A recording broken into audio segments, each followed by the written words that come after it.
Hi friend, চলে আসলাম আর একটা video নিয়ে। তো আজকেও একটু মাছের ডিম রান্না করব।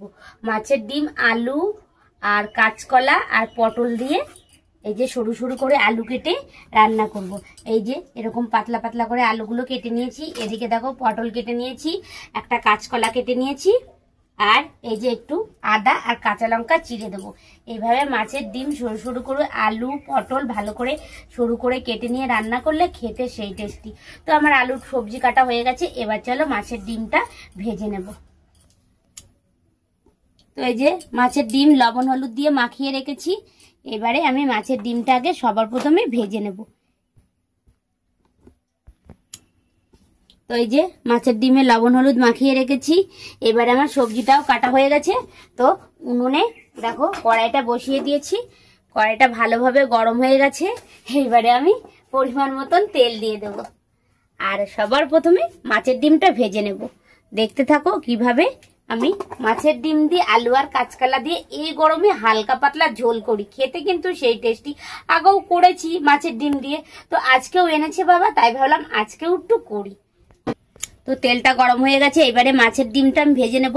তুমি যতই নুন হলুদ আর লেবুর মানে হচ্ছে গা আটা সর্ষের তেল মাখিয়ে নাও না কেন, মাছের ডিম কিন্তু একটু ফুটবেই। এই যে মাছের ডিমটা পটপট করে ফুটছে, প্রথমবার একটু দেওয়ার সময় ফোটে, তারপরে একটু এই যে মাছের ডিমটা আমি গ্যাসটা আস্তে করে এবার আস্তে আস্তে আমি ভেজে নেব।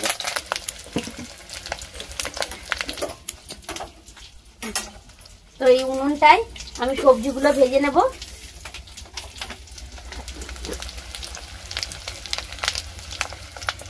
এটা একটু পরিমাণ মতন তেল দিয়ে দিলাম। ওই যে আমি বললাম আমি আমার মতন রান্না করি, কারণ আমি সব সবজি ভালো করে ভেজে নিয়ে রান্না করি। সব সবজি ভালো করে ভেজে নিয়ে রান্না করলে তার স্বাদই আলাদা, টেস্টই আলাদা।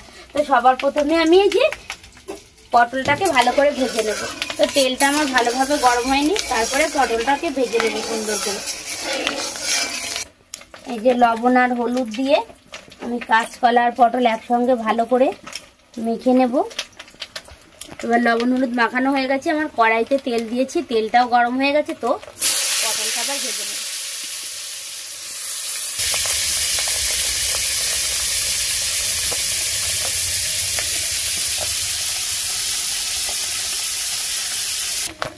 আমার এই যে ডিম ভাজা হয়ে গেছে, ডিমটা কিন্তু আমি একটু ভালো করে কড়া করে ভেজে নিয়েছি, তা নাহলে তোমাদের দাদা ভাই আবার খেতে চায় না। তো গ্যাসটা বন্ধ করে দিলাম এদিকে। আর এই দেখো ডিমটা পুরো রেডি আমার ভাজা। ওইটা নামালে আর এক খোলা কড়ার মধ্যে আছে, ওটা নামালেই হয়ে যাবে। আর এদিকে দেখো পটলটা আমার ভাজা হয়ে গেছে, এই যে তুলে রেখেছি। আর এদিকে দেখো কড়াইতে কাঁচকলাগুলোও কিন্তু আমি ঠিক পটল ভাজার মতন লাল করে ভেজে নিয়েছি। তো এবার তুলে নেব। পটল ভাজা আর কাঁচকলা আমি একসঙ্গে এক জায়গায় করে নিলাম।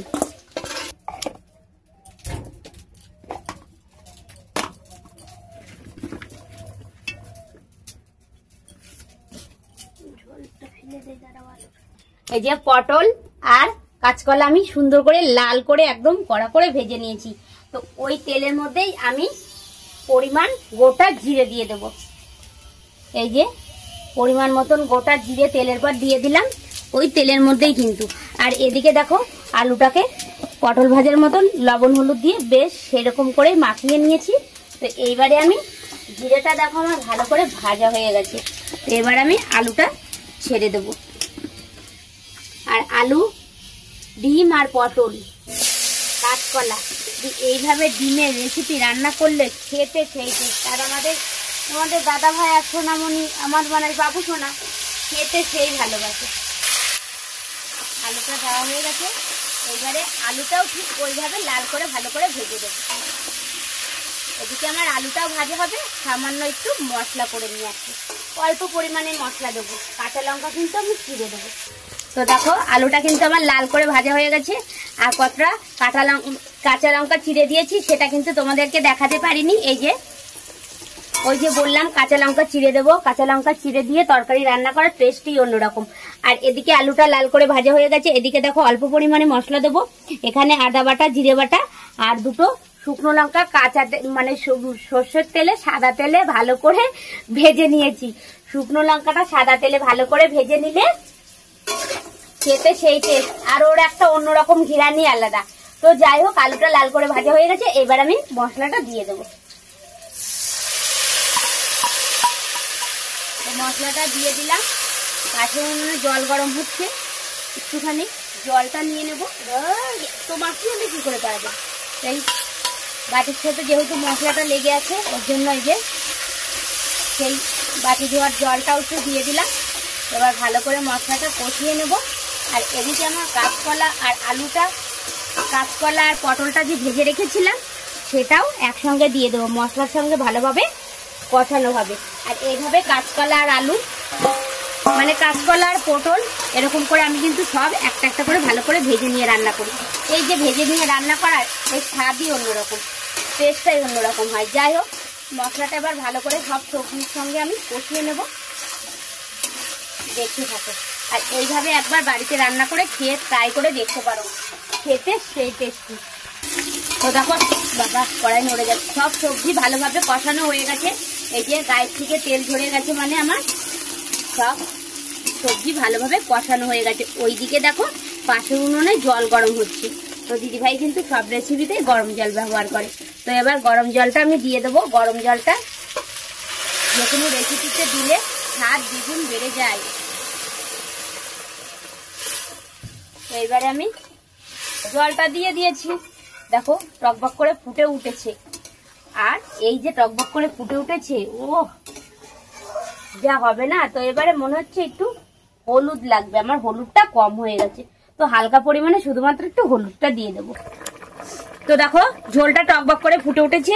এবারে আমি এই যে ভেজে রাখা ডিমগুলো দিয়ে দেবো। কিছুটা দেখো ভেঙে নিয়েছি, এই যে কিছুটা ডিম ভেঙে নিয়েছি, আর কিছুটা এই যে গোটা গোটা রেখেছি। যে প্রচন্ড গরম, আমি কিন্তু হালকা পাতলায় ডিমের ঝোল করছি। মাছের ডিমের, রুই মাছের ডিমের ঝোল খেতে সেই স্বাদ। তো ডিমটা দিয়ে দিলাম।